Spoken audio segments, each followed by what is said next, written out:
point out that the sun shines down its power to all the world and makes the wind blow strong as it will.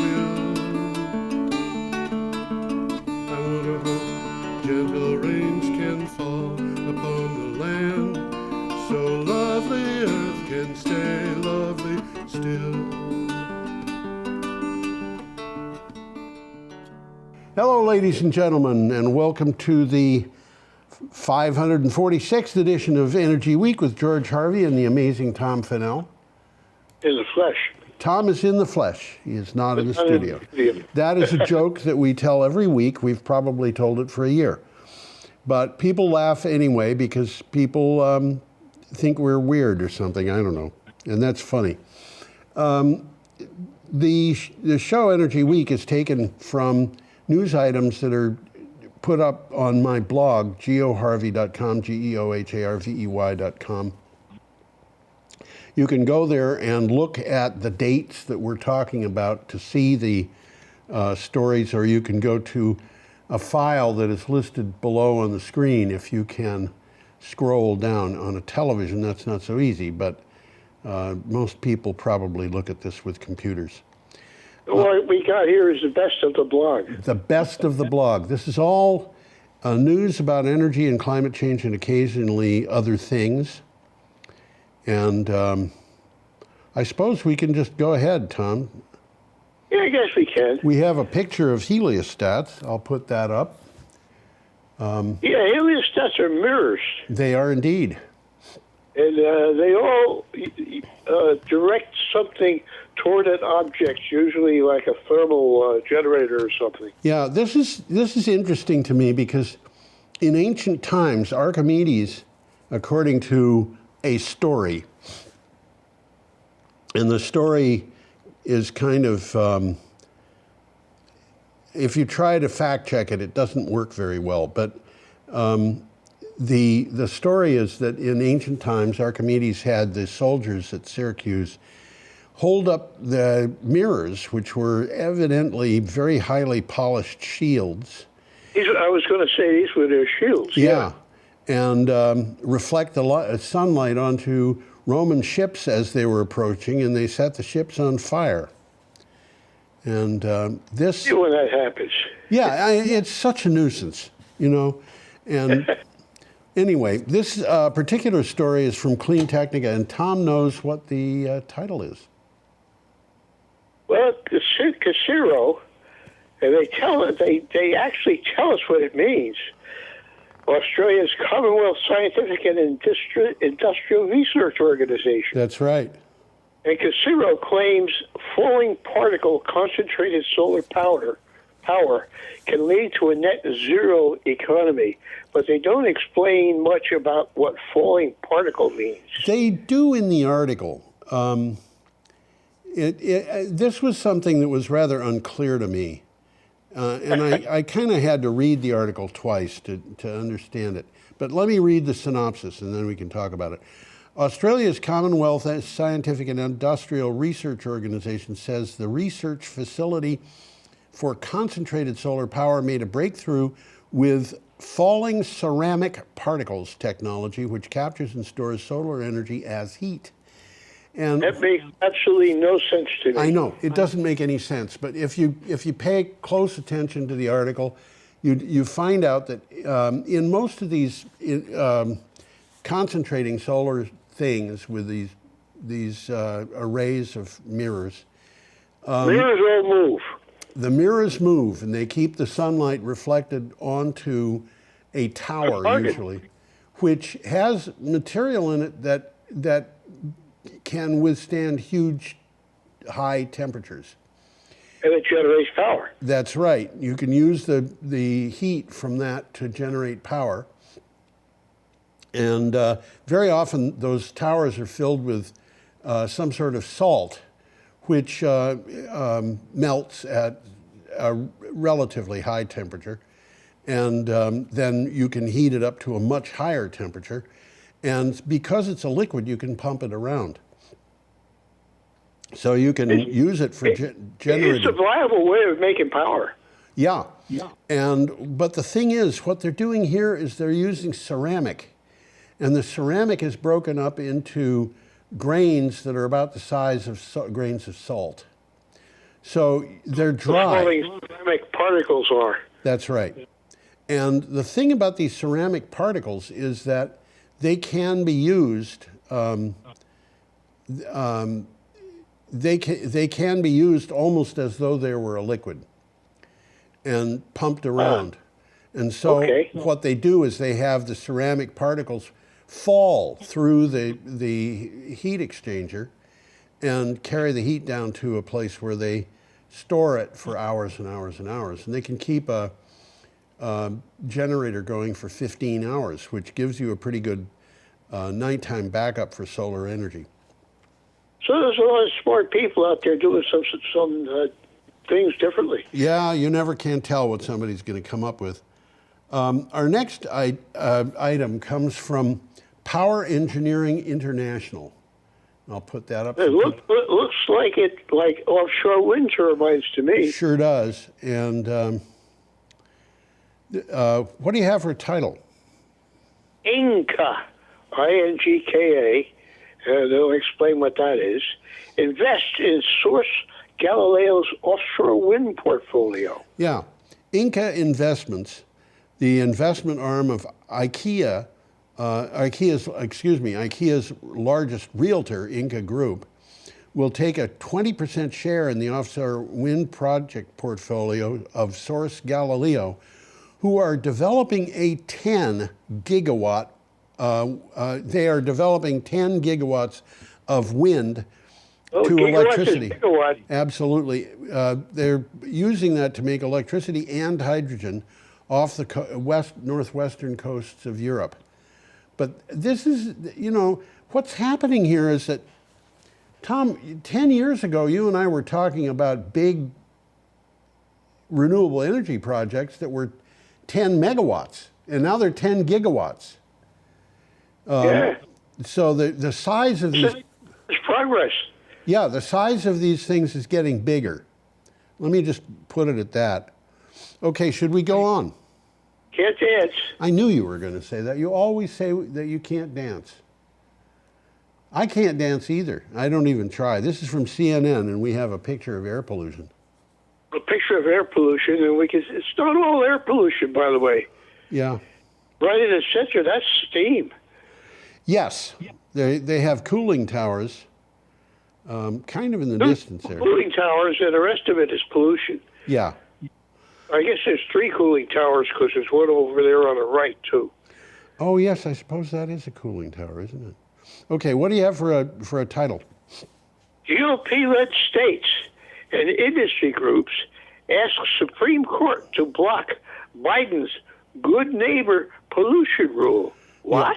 Yeah. GOP-led states, fossil fuel groups, and utilities filed an emergency request asking the Supreme Court to block the implementation of the good neighbor rule, which is good neighbor in quotes, which aims to reduce air pollution that wafts across state lines.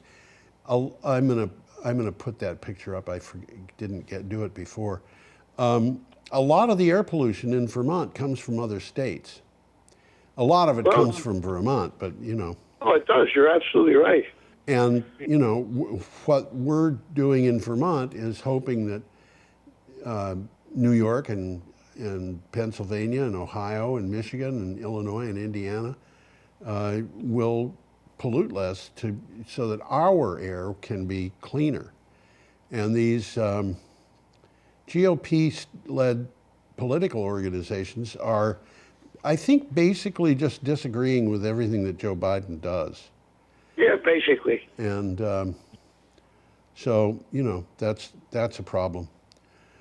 I think we should go on. What do you think, Tom? It's a good idea. Okay. We have... Even if going on entails going to Friday, October 20th. Yes. Okay, this is from the Salinas Californian. That's a picture of Morro Bay. It's kind of a pretty place. Isn't it? So what do you have for a title? A massive enterprise California's offshore wind farms are on a fast track. Yeah, the areas off California with the strongest winds are far from shore and too deep for traditional platforms. So developers are planning clusters of floating platforms about 20 miles off the coast in That's waters. it. Huh? That's very interesting. Yeah, they're in waters that are more than a half mile deep, and they will be tethered by cables. So on the West Coast, it's not shallow like it is on the East Coast. No. No continental shelf. Yeah, the East Coast has a huge amount of ocean where wind Tremendous turbines. potential. Yeah, but this business of offshore wind is just developing. I mean, the floating offshore wind is just developing, and so we have it's just a different way of doing things. Okay, I'm going to put the next one up. This is from ABC News, and we have a picture. This is an interesting picture because I looked at it and said, "What is this, fish?" And then I realized it's BAP. Yeah, you can see pretty easily on the right there the Sahara and Arabian deserts. Yep. And the north coast of Africa. You can actually see Africa pretty well on the right here. Oh, yeah. Especially Saudi Arabia. You can sort of catch the United States, but not like you can Sort see of. the Yeah. basic Arabian deserts. Yeah. Okay, this is from ABC. Excuse me. Well, the picture says it's Atlantic hurricanes in Yes. this last year. Yeah. Atlantic hurricanes twice as lively to strengthen from weak to major intensity in 24 hours. We've talked about this before. This is not good news. We have, and there's more news about it that is out today. We will refer to that at the end of this broadcast, but this I forget the name of the hurricane. It'll come up. That just hit Mexico. It was less than 24 hours off the Mexican coast, and it was not a hurricane yet. And by the time it got to the coast, it had gone to Category 5. Wow. And it actually went from a not quite a hurricane storm to Category 5 in under 12 hours. So Wow. this is a serious. This is not good. No, this is bad news. Anyway, this is from ABC News. The Atlantic Basin's tropical cyclones may now be more than twice as likely to strengthen from a weak hurricane or a tropical storm into a major hurricane in just 24 hours. And what happened right after this? The climate change. Yeah. Duh. Yeah, and this is according to a paper published in Scientific Reports, and that paper was still pretty fresh when this report came in about the hurricane in Mexico, and that's really dangerous because it means that people don't have time to prepare, and Yeah. Yeah, absolutely. Okay. And these hurricanes are traveling across the ocean into England for the first time. Yeah, I mean, this is definitely crazy weather that we're having, and anybody who thinks that the climate hasn't changed is holding their eyes shut. You know, I was challenged. Yeah. I was challenged about this a few days ago, and I actually looked. I said, "Okay, I'm gonna take a look and see what the professional climatologists who are climate deniers, of whom I think there might be a total of 7 worldwide, what they're saying." So I got into a piece that was written by a woman who had a doctorate of climatology, and she was a climate denier. And I looked at her paper to find out why she was denying that climate change was happening. And it turned out that the reason she was doing that was because if the climate is changing, then poor people are going to have a very hard time trying to get the money that it takes to adjust. That's interesting. It's not exactly science. Okay, next item. We have a picture. What? What did you just say? Next item. Oh, okay. Is that all right? Do you want to go back? Yeah, we got a picture of a train. We have a picture of a hydrogen fuel cell train in California. Isn't that a pretty train? That's a nice train, yeah. You can see that right in the middle of the train there's a section there without windows. Yes, that's right. That's I noticed that, yeah. And this is from Clean Technica. And you know, I think about that train, and that is a pretty train, and it's probably pretty close to silent as it's going through the countryside. I would expect, yeah. I loved the trains that were around when I was a kid.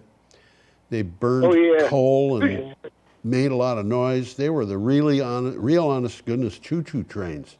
Yeah. You know, steam engines. Okay, what do you got for a title? It's a hydrogen fuel cell train party, and California has been invited. Yeah, many slings and arrows have been lobbed at the idea of outfitting EVs with hydrogen fuel cells instead of battery packs. But the vision of fuel cells refuses to die. Now, California is to add a fleet of hydrogen fuel cell trains to its stable of alternatives to fossil fuels. And, this is the way of the future. well, I think, you know, I've read a lot about fuel cells, and I don't think that they are, I think that in the future it'll probably still be batteries for cars. But there are reasons why a fuel cell is a really good option for a train. Okay. And basically it's a train pulls into a station, you hook it up to whatever the fuel is and pump the fuel in. And in a fuel cell train, that fuel can be ammonia gas and or liquid ammonia, and the train's ready to go. So it's almost like filling a car at a gas station, as opposed to the amount of electricity you'd have to charge into that train while it stood there. So this might be something that would work better than just batteries. Now, sounds like it. Yeah, it Tom, sounds like. The next picture is my favorite of this week. Nice picture. It's from Kashmir, That's right. which is kind of a forbidden kingdom. It's hard to get into and out of Kashmir. Is it? Yeah. Yeah, It's they're very isolationist. part of India. My brother visited Kashmir at one time. Uh-huh. He thought it was beautiful. I was in Nepal, but I wasn't in Kashmir. And this particular item is from a publication called Greater Kashmir. Kashmir and Jammu is a part of. It's kind of, well, it's disputed between India and Pakistan.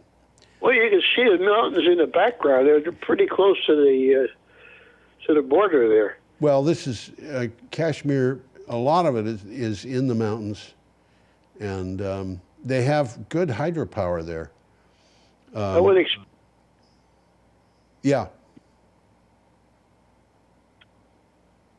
Are you there? Sorry, you were saying? I was saying they have good hydropower in Kashmir. I bet. Yeah. Okay, so what do you have for title? A 13-gigawatt renewable energy project will benefit Jammu and Kashmir. Right.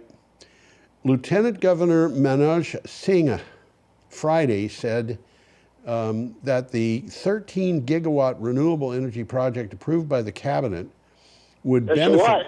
That's a lot, yeah. Would benefit Jammu and Kashmir along with other parts of the country. This country that they're talking about, I believe, is India. The government is bringing uninterrupted and reliable power supply to the people. Again, it's renewable power, and there are many kinds of renewable power, but the really important thing is that the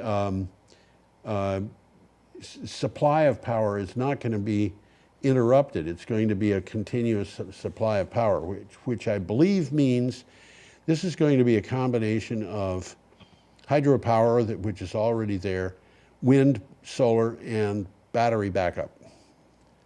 So there you have it. No fuel. Yeah. Okay. Now we've got an item from Power Magazine. Yeah, it's a picture of a gas turbine. It's a picture. And you say, I don't see the value, and I ask you, what do you mean? Well, I say that, don't I? Let's step into it, and what do you have for title? Siemens-led group Siemens-led group completes test of 100% renewable hydrogen in a gas turbine. Yeah. A consortium that includes Siemens Energy and Engie said it completed what the group called the world's first operational test of a gas turbine fueled with 100% renewable hydrogen. The hydrogen was produced by a 1 megawatt electrolyzer at the site. Now, there is a little problem with this, and it took me quite a long time to figure out why they would want to do this, because what they're doing is they're using wind and solar power to electrolyze water to produce hydrogen. Yeah, and then they're going to use the hydrogen to operate a gas turbine so they can make electricity, which of course is what they were using to make the hydrogen to begin with. So what is the point of that? And when I looked at it more carefully, I discovered what I think the point is. You know, when you've got a thermal engine, typically it's going to run, regardless of whether it's gas or coal or wood or nuclear or whatever, it's going to operate at considerably below 40% efficiency. And combined cycle gas is going to, you put the gas through one generator, and then the exhaust from that generator is used to power a second generator.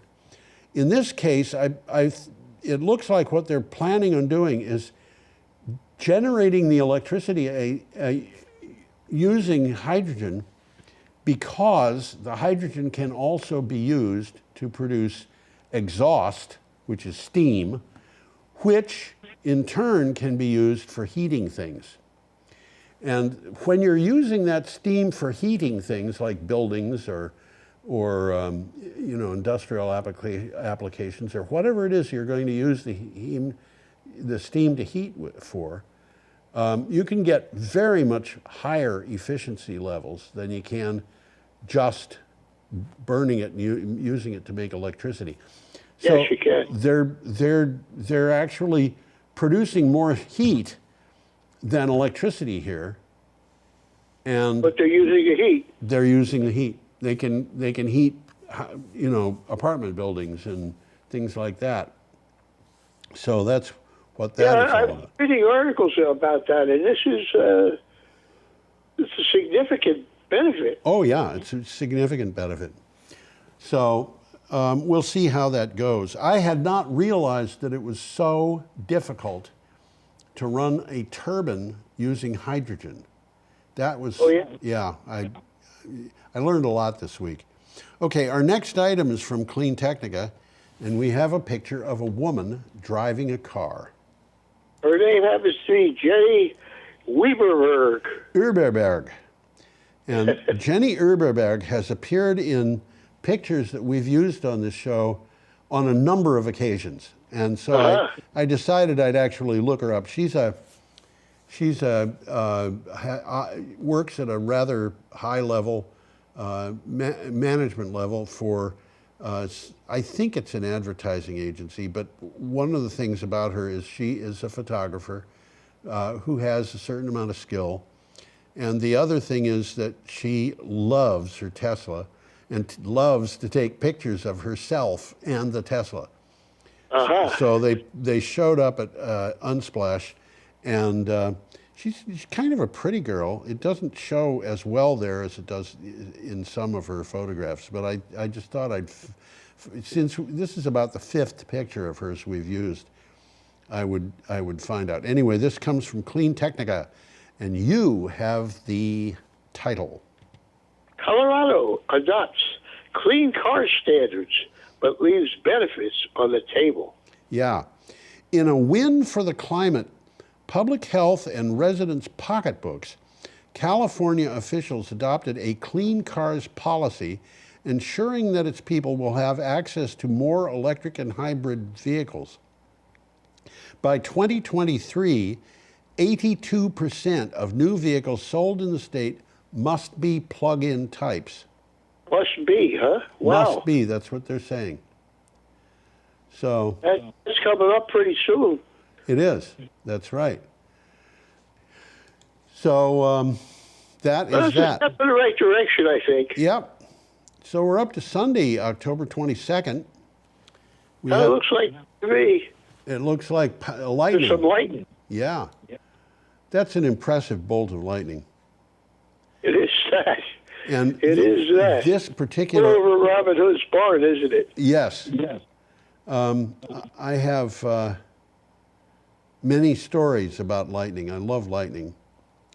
But this particular article comes from a publication called Homeland Security Today. Okay. That sounds kind of ominous, doesn't it?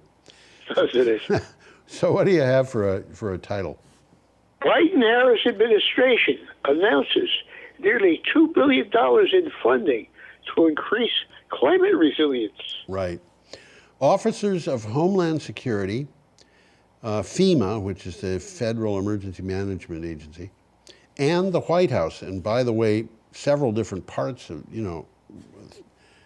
within the White House, announced that FEMA is making $1.8 billion available for grant programs designed to help communities increase resilience for to the aspects of climate change and extreme weather. That's good. Yeah, it is. And I would like to see Brattleboro cash in on that, not because of the amount of money that's involved, but because we need security. And a friend of mine came to me just this week and said, asked me what I knew about the vulnerability of the United States to electromagnetic pulses from nuclear weapons and corona ejections and things of that nature. And I said, I've been watching that for, the federal government was extremely upset about this about, 8 or 10 years ago. And it just seemed like that went nowhere. I don't know what's going on. Maybe the federal government is doing something about it that is secret. But right now, we're in a position where there are a couple of different kinds of disasters that could happen that would shut down the American grid for anywhere from a year and a half to 3 years. Wow. And, Wow. estimates that I've seen indicate that most people in the United States would die if that happened because they just wouldn't be able to deal with it. And I mean, you'd have no food transportation, you'd have no electricity, you'd have no heat in most houses. This would be a dire situation. This is not absolutely. I've been 4 times in places where my electric power went off for times in excess of a week, all 4 of them because of storms. And that's extremely uncomfortable, but it is The house nothing. I live in is all electric. What? The house I live in is all electric. Yeah, and what do you do if the electric power fails? You put on more clothes. Yeah, well, and you hope that the water lines don't freeze, because if they freeze, you're going to have an even more serious problem. Oh, yeah, absolutely. Okay, we have another story coming up that has, I went out and looked for a picture to represent it and found these 2 guys, 2 birds. The birds. The birds. And this is from Clean Technica. The hydrogen fuel cell solution for a world awash in chicken feathers. And by the way, that comes from eating chickens. Yes, I think it does. I think you're right. I read once how many birds were killed by, I was looking for how many birds are killed by wind turbines, and I found how many birds are killed by a chicken processing plant. And Wow. I read 250,000 chickens killed in a processing plant in 1 week. Wow. And guess what? That's a lot of chickens. Yeah, but it was only one processing line in the plant. Yeah. Okay. Researchers found something to do with the millions of tons, by the way, it's about 40 million tons a year, of chicken feathers produced annually. And I don't know where 40 million tons of chicken feathers are produced, but I kind of suspect that's worldwide. I might be wrong. A team from 2 technological universities has applied a tailored form of keratin, that is spelled Keratin, to make bio-based membranes for zero-emission hydrogen fuel cells. So they've got an approach to the hydrogen fuel cells that is something that can be done. So they're using the chicken feathers. They're using chicken feathers, yes. Which it used to be that those feathers would be burned.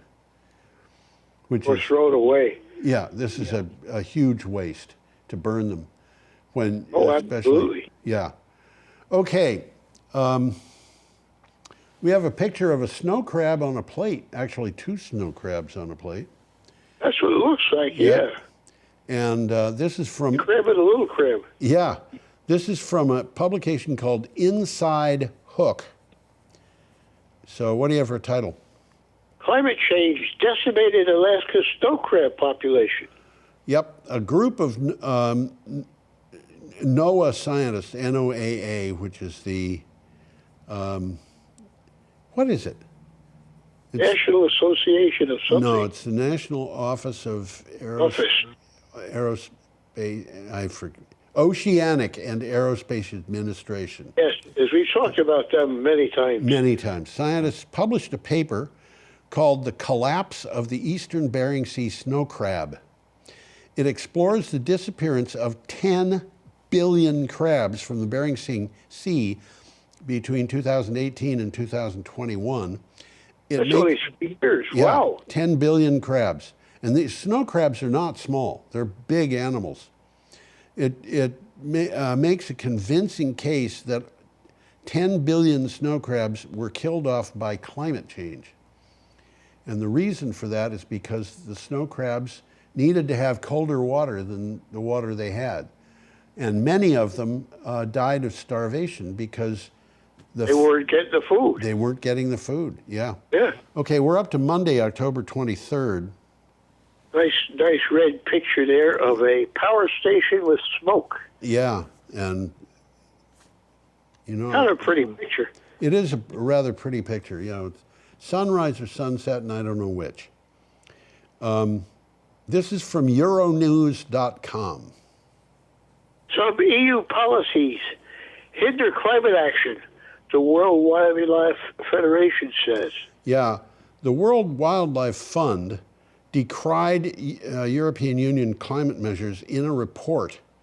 Among the World Wildlife Fund's Hall of Shame of the European Union's worst measures for the climate are the failure to tax aviation fuels and the inclusion of gas and nuclear in the so-called sustainable finance taxonomy, the European Union's Green Investment Rulebook. I didn't realize they didn't tax aviation fuel.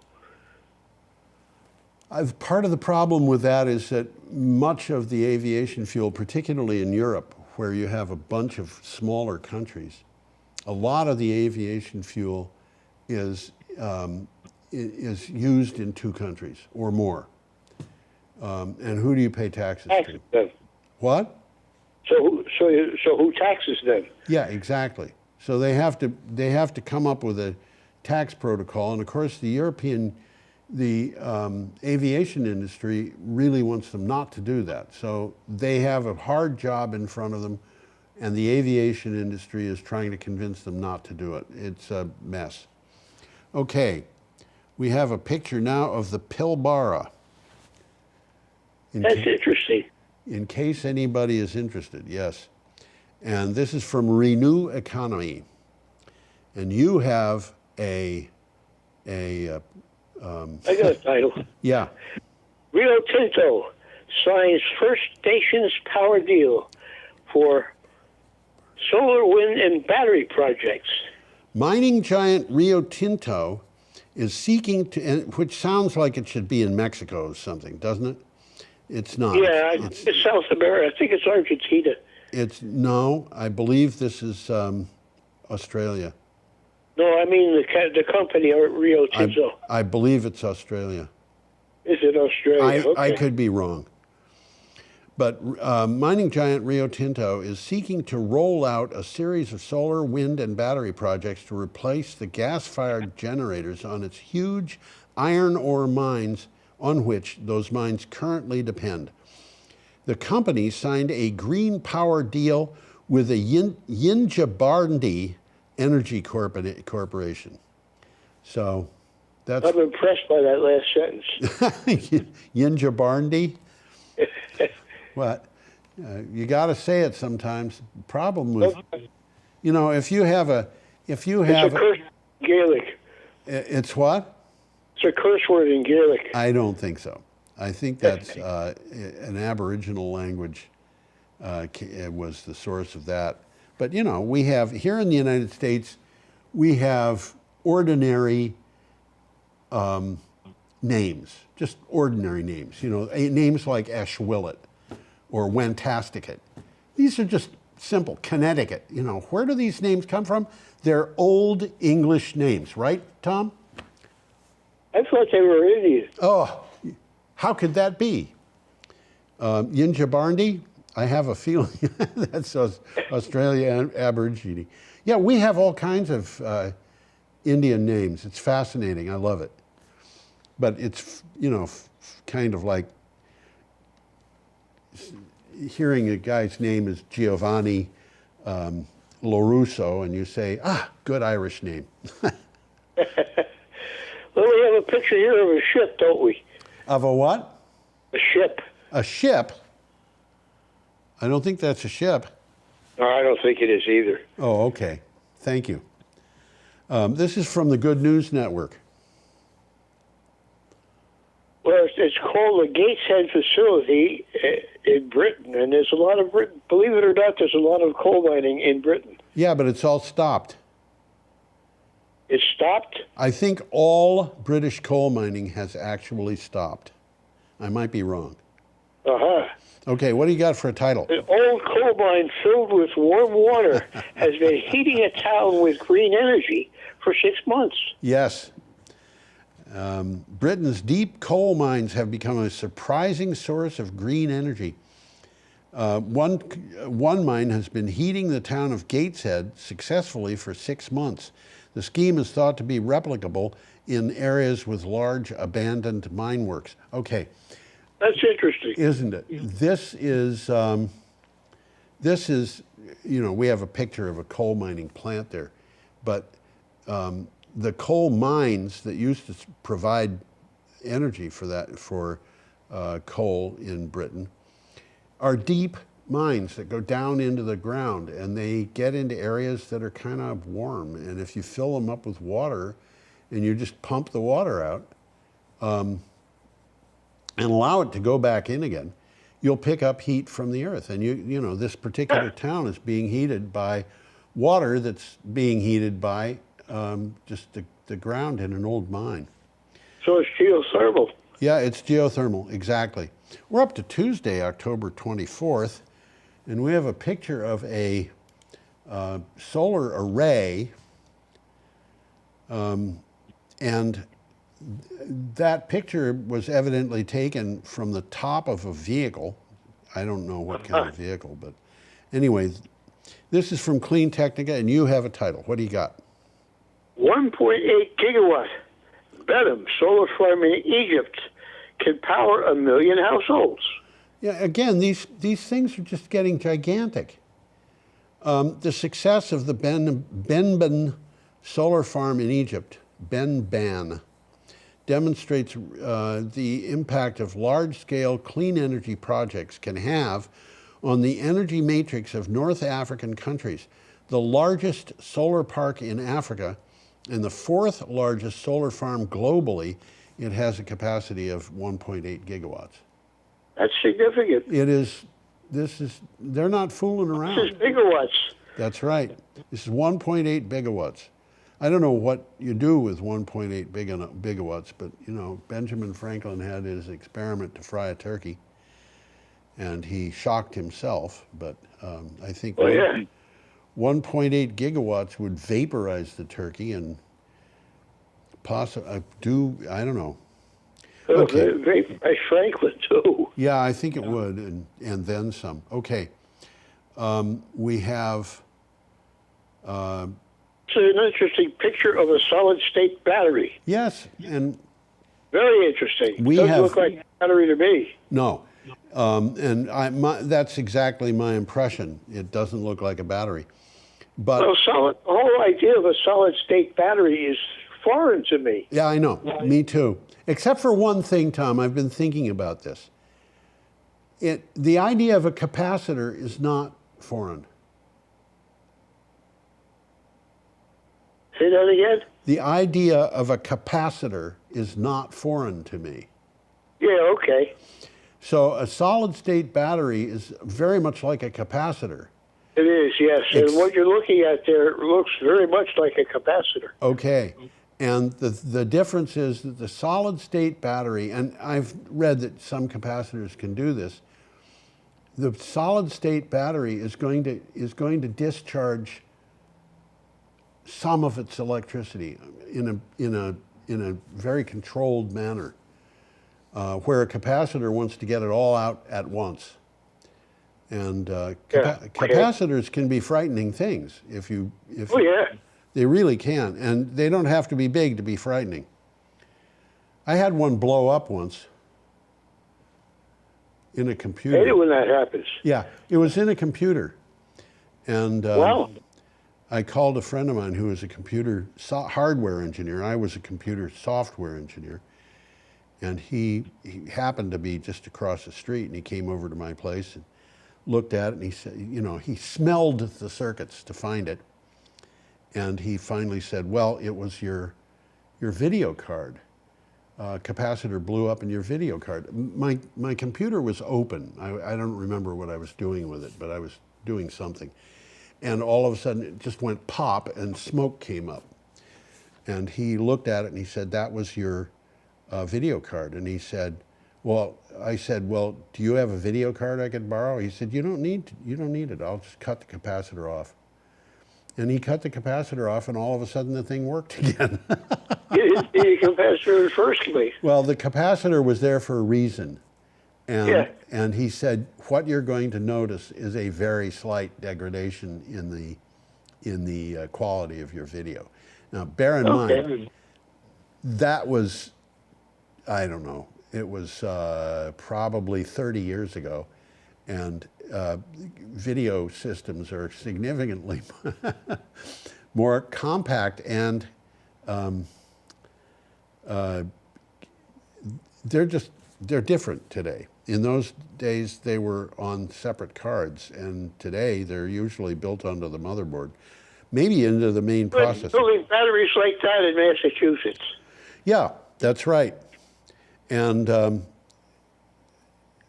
you go ahead and read the title, Tom. We should go ahead on this. Solid-state EV battery factory opens in Massachusetts. Yeah, this is just next By the way, door. that's opening in Methuen, which is in the extreme northeast of Massachusetts. Right. So it's not far from here. No. Factorial, that's the name of the company, announced plans for a new battery R&D facility to be located in Massachusetts. And on October 23rd, the company is celebrating the official opening ceremony for its new solid-state EV battery factory in Methuen. Manufacturing is growing again in the United States, and that, by the way, is because of the, I'm going to put this picture up. I must have forgotten to do that. That's the battery. That's happening because of the Inflation Reduction Act and a few other things that came out of the Biden administration. And it is true. Our economy in the United States is really growing because... That's an interesting battery. Yeah, you know what? if you don't mind my commenting on growing economy, when Donald Trump took over the White House, there were a little over 50,000 coal miners in the United States. And when he left the White House, there were a little over 40,000 coal miners in the United States. And with Biden in the White House, how many, for a couple of years, how many coal miners do you think there are in the United States? You want to make a guess? I don't think there's too many. A little over 50,000. In fact, it's a little over the number that was there when Donald Trump moved into the White House. Coal mining has grown under Biden. I'm not sure why. I think the difference has been that coal has been exported, but nevertheless, you know, I don't know what to say to that. Okay, we have a picture next of an Aviation Alice aircraft. Yeah, that's Alice. That's Hi, Alice. And this is from AV Web. What do you have for a... Looking plane. What? Nice looking plane. It is, isn't it? Yeah. What do you have for a title? Aviation sells up to 50 electric commuter aircraft to a German startup. Wow. Alice debuted at the 2019 Paris Air Show.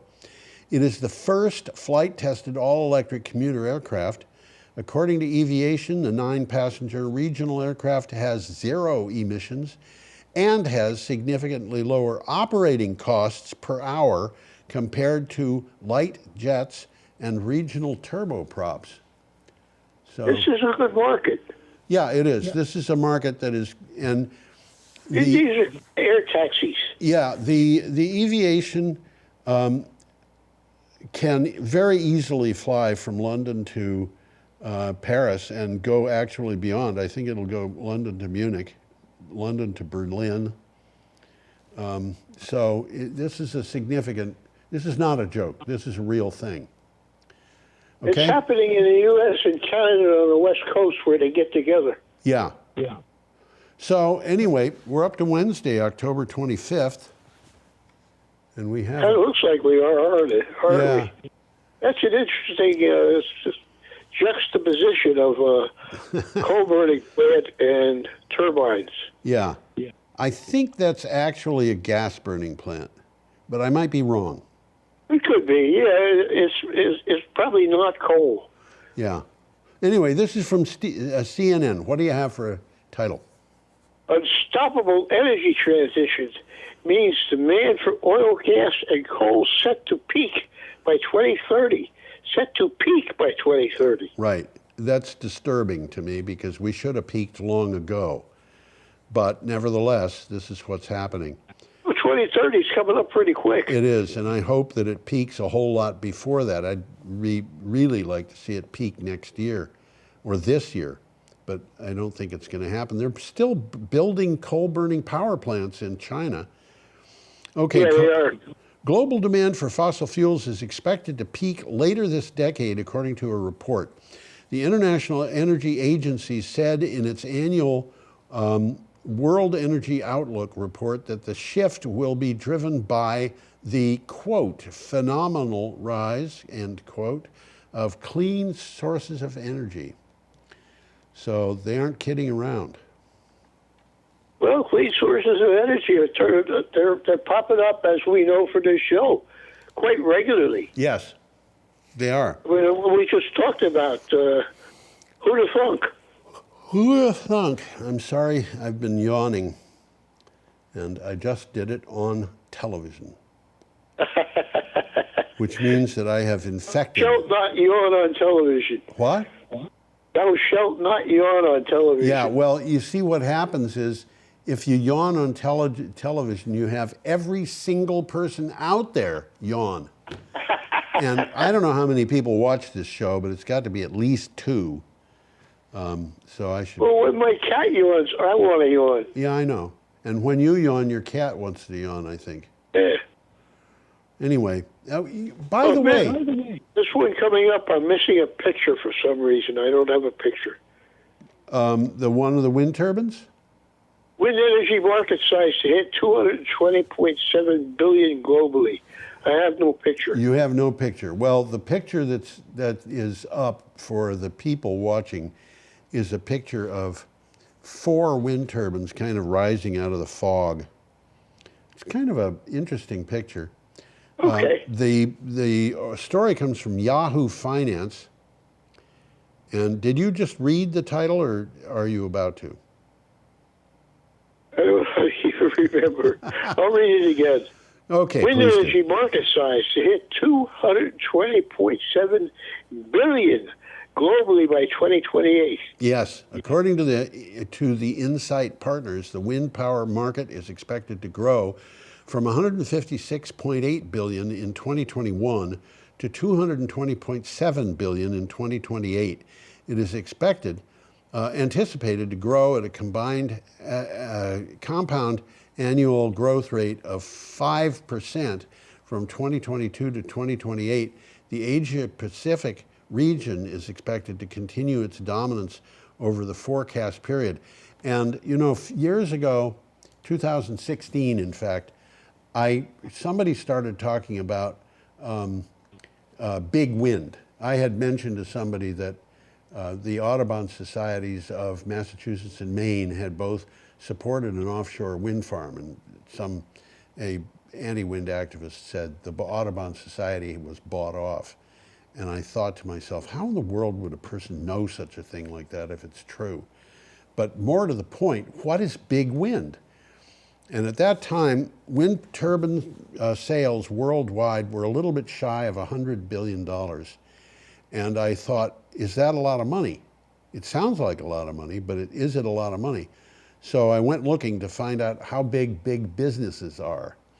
And I found that the 63 businesses that were listed as the largest in the world, with a cutoff being $100 billion.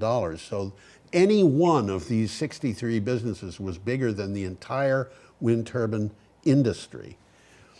And of the 63, one was Koch Industries and 20 were in the oil and gas sector. Now, what's happened since then is that Koch Industries, the value has fallen, not tremendously, but most of the oil and gas industries that were above $100 billion a year have fallen below that figure. And it's just, you know, things are changing. And But we're making good progress, particularly in solar. yeah, absolutely. And, you know, it's not going to be very long before people are starting to look and say, what? I have to pay for fuel? Right. Okay, Tom, this is our last story, and then I'll tell you what I did yesterday. Okay, good. We got a picture of some batteries here. That's right, and you'll notice that they're actually a graph. It's a bar graph, and this is from the California Energy Commission, and you have a title for this. California sees unprecedented growth in energy storage. Right. Storage they're talking about. They are, and the values that are in those bars are the number of megawatts in the storage, and you'll notice that has grown from 770 megawatts to 6,600 megawatts. It's quite steady. Yeah, yeah, that's right. California is surging forward in the build-out of battery energy storage systems with more than 6,600 megawatts online, enough to power 6.6 million homes for up to 4 hours. The total resource is up from 770 megawatts 4 years ago and double the amount that was just 2 years ago. So that's significant, yeah. So I want to tell you what I did yesterday, Tom. Yeah, why don't you tell me what you did yesterday? I harvested something that was growing at my place over the summer. What do you suppose it was? Well, it wasn't marijuana. No, I don't use marijuana. I never have. I've never even tasted this stuff. People smell marijuana and I don't recognize the smell. But what do you suppose I was harvesting? Now, let me give you a clue. This summer, we've had figs. We've been harvesting figs. Long time. This summer, we've had macrot limes and finger limes. Finger limes are also called citrus caviar. You take this little lime. Little bitty things, aren't they? Yeah, they're little bitty things. They're Yes, maybe 2 inches long and about thinner than my pinky. And if you cut it in half and kind of twizzle the pieces between your fingers, the vesicles fall out. They're spherical and they look like caviar, but they taste like limes. And that isn't what I harvested. So what do you think I harvested? I don't have a clue. Olives. Olives, huh? How about that? Olives in Brattleboro. We're growing finger limes and we're growing McCrut limes and we're growing, truth be told, Persian limes. We didn't have any this year, but calamandans, which are wonderful citrus fruit that are kind of a cross between a kumquat and an orange. And I would highly recommend them to anybody who wants to do citrus because they're so easy to grow and we had a little tree that was 4 feet tall in a pot, and one year it produced about 250 fruit, each one about the size of a large marble.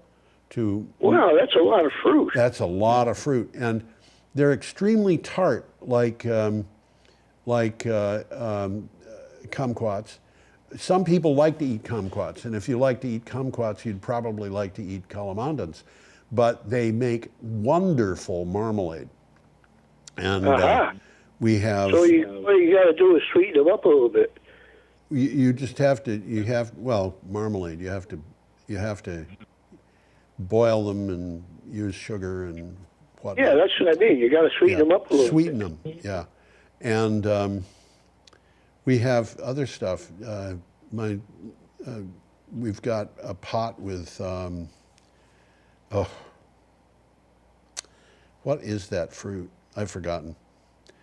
You got quite a little farm going in a little spot you got. Pomegranate. We're growing pomegranates. And of course, we're growing other things. We have cherries and peaches and apples and crab apples. And we planted the peach tree that I bought.